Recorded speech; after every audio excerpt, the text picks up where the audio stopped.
Olá, chamo-me Luís Carvalho e estamos neste momento aqui para transmitir um trecho da Palavra de Deus às pessoas de São Jacinto e àqueles que possam estar sintonizados com este canal. Então, neste momento, eu gostaria de partilhar convosco um trecho da Palavra de Deus que está em São Marcos, o Evangelho segundo São Marcos, no capítulo 2. E vamos ler os versículos 1 até ao versículo 12. Eu passo então a fazer a leitura. E alguns dias depois, entrou outra vez em Cafarnaum e soube-se que estava em casa, e logo se ajuntaram tantos que nem ainda nos lugares junto à porta cabiam, e anunciava-lhes a palavra. E vieram ter com ele, conduzindo um paralítico trazido por 4. E não podendo aproximar-se dele por causa da multidão, descobriram o telhado onde estava e, fazendo um buraco, baixaram o leito em que jazia o paralítico. E Jesus, vendo a fé deles, disse ao paralítico: Filho, perdoados estão os teus pecados. E estavam ali assentados alguns dos escribas que arrazoavam em seus corações, dizendo: Por que dizeste assim blasfémias? Quem pode perdoar pecados senão Deus? E Jesus, conhecendo logo em seu espírito que assim arrazoavam entre si, lhes disse: Por que arrazoais sobre estas coisas em vossos corações? Qual é mais fácil dizer ao paralítico: Estão perdoados os teus pecados? Ou dizer-lhe: Levanta-te e toma o teu leito e anda? Ora, para que saibais que o Filho do Homem tem na terra poder para perdoar pecados, disse ao paralítico: A ti te digo, levanta-te, toma o teu leito e vai para a tua casa.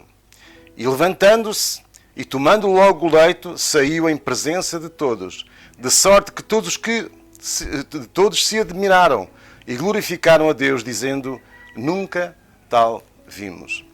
Neste texto da Palavra de Deus, nós encontramos esta narrativa que nos dá uma luz sobre como era, naquele tempo, a vida de Jesus na Terra, durante os 3 anos que esteve entre nós, e como é que as pessoas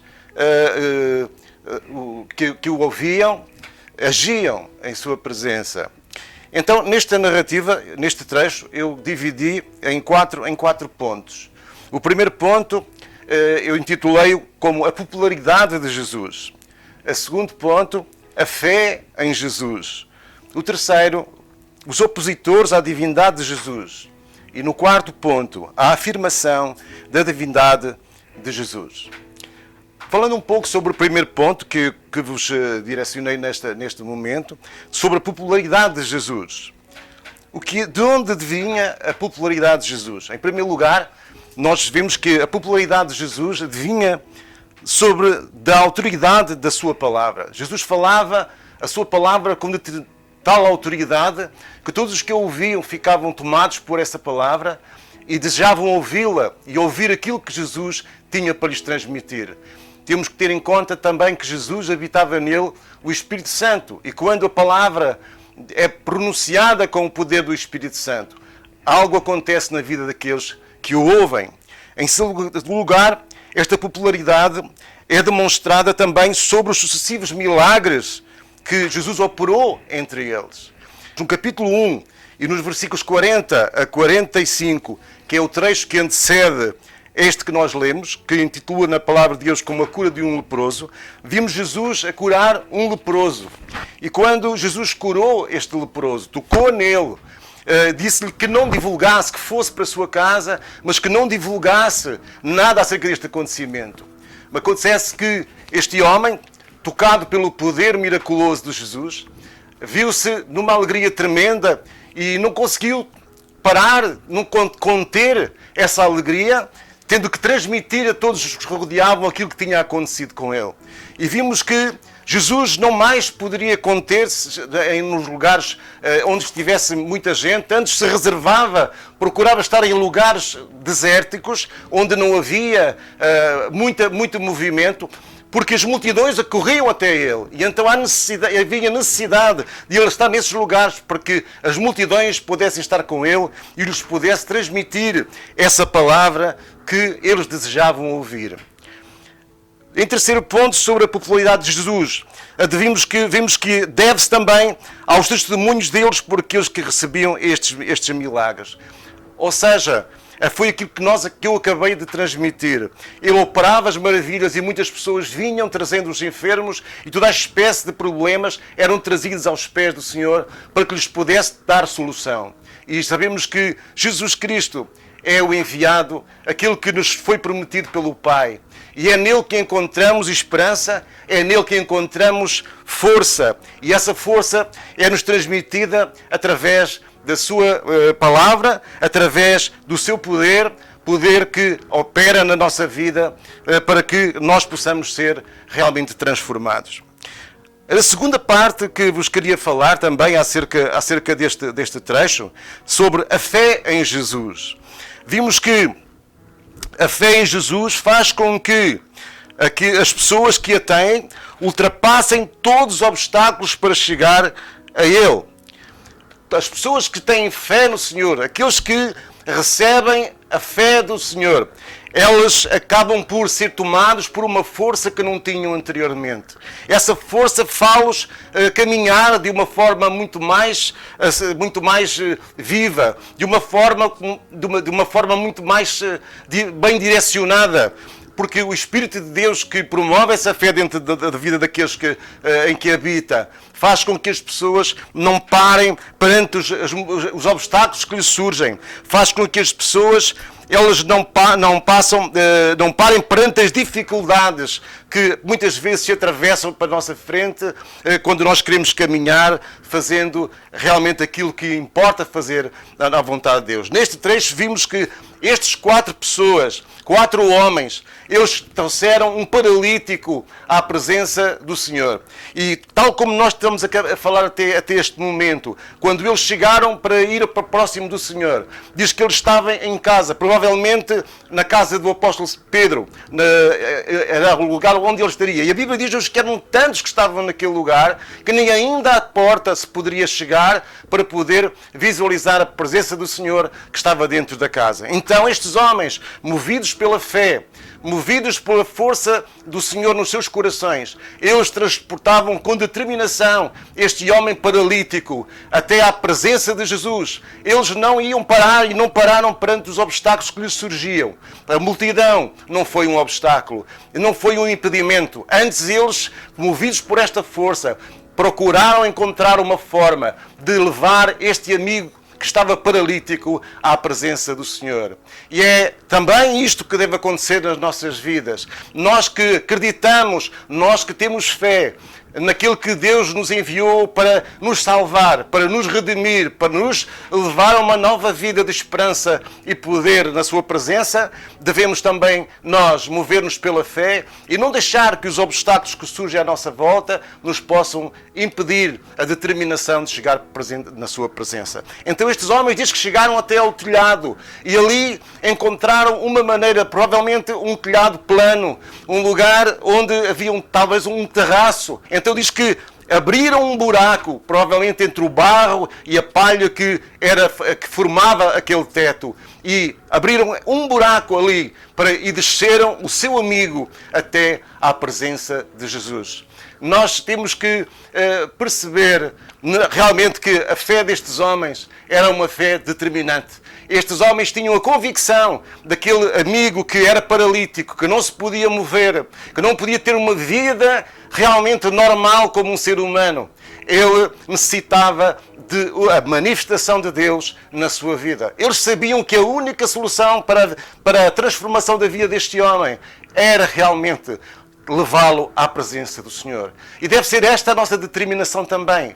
Termos a convicção de que, embora tenhamos nos nossos dias muitos auxílios, muitas coisas que nos podem ajudar a determinadas situações, nós não podemos prescindir, em primeiro lugar, de levar aqueles que têm necessidade à presença do Senhor. Levá-los, transportá-los, comunicar-lhes a nossa fé, comunicar-lhes a nossa convicção de que este Jesus que está ainda entre nós em poder, em vitória, pelo seu Espírito, Ele está também determinado a olhar para nós quando nós queremos ir estar na sua presença. E no terceiro ponto é acerca que a fé não passa despercebida aos olhos do Senhor. A fé não passa despercebida aos olhos de Deus. E Jesus, temos que entender que Ele era Deus. Embora fosse homem, 100% homem, Ele era também 100% Deus. Era conhecedor dos pensamentos daqueles que se aproximavam deles. Tinha a capacidade de ler os seus pensamentos, de perceber os seus sentimentos.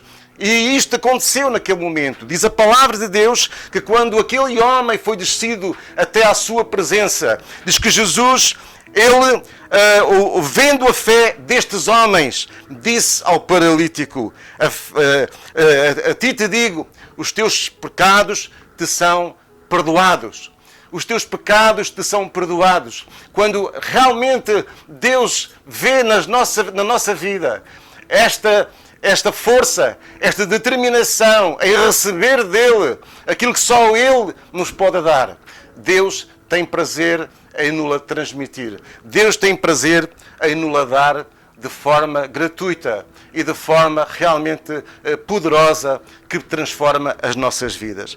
No ponto que eu estava para vos transmitir, do terceiro ponto, acerca dos opositores à divindade de Jesus, vemos que quando Jesus, Ele realmente disse estas palavras: filho, perdoados são os teus pecados. Então diz que os que estavam ali, alguns fariseus, alguns que estavam ali também para ver e para arranjar motivo de crítica àquilo que Jesus fazia, eles começaram a resoar nos seus corações: quem é este que pode perdoar pecados? Quem é este que até diz que pode perdoar pecados? Ninguém pode perdoar pecados a não ser Deus. Mas estes homens estavam a negar a autenticidade da divindade de Jesus Cristo. Ainda hoje acontece isto, quando nós transmitimos que Jesus Cristo é aquele que salva, é aquele que transforma, é o caminho, a verdade e a vida, como a palavra de Deus nos transmite. Encontramos sempre religiosos, na sua grande maioria, que se opõem à nossa transmissão, a esta pregação, à divulgação da palavra de Deus. Este é o Evangelho de Jesus Cristo. Este é o Evangelho que devemos transmitir. Jesus Cristo é o Senhor. Mas encontram estes homens, encontram sempre nas seus corações motivações para transmitir que existem outros que podem fazer aquilo que só Jesus pode fazer. Encontram outros intercessores e invocam outros intercessores. E isto é contrário à direção da palavra de Deus. O único que nos pode levar até ao Pai é este Jesus. É o único que nos pode levar à sua presença. Mas encontramos nós também, quando procuramos Jesus Cristo e transmitir a sua verdade, aqueles que se opõem e tentam nos incutir no nosso coração que Jesus Cristo, Ele não é realmente Deus. Ele não é presente nas nossas vidas. Mas nós sabemos que Ele está presente. A palavra de Deus é autêntica e a palavra de Deus se cumpre em cada momento. Ela diz, a palavra de Deus também, que passarão os céus e a terra, mas a sua palavra nunca há de passar. Ela cumprir-se-á na íntegra. Então, estes opositores à divindade de Jesus, eles sempre surgem.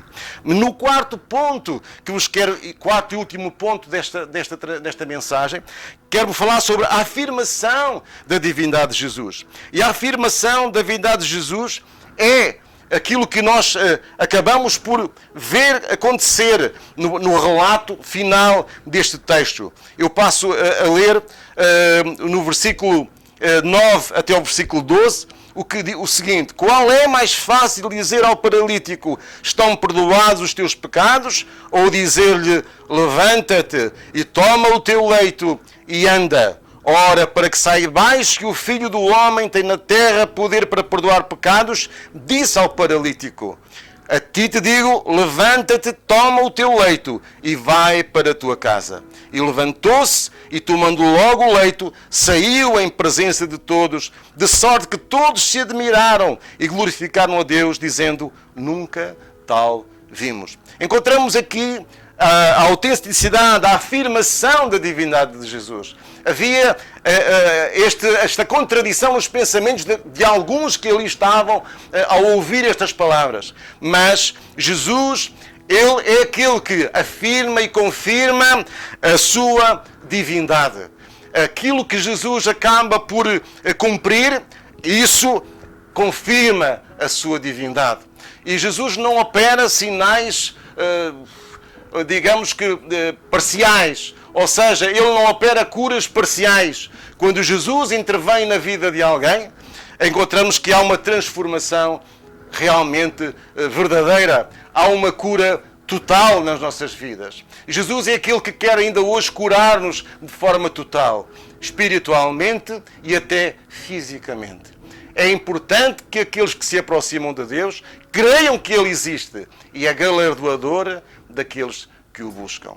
Convido-te, meu amigo, que estás a ouvir-me neste momento, que possas crer neste Jesus que nos foi enviado para nos alcançar, para perdoar os nossos pecados e para modificar a nossa vida, dando-nos uma vida de vitória, uma vida de um relacionamento puro com Deus, uma vida transformada para que um dia também possamos estar na sua presença. Obrigado por nos estares a ouvir.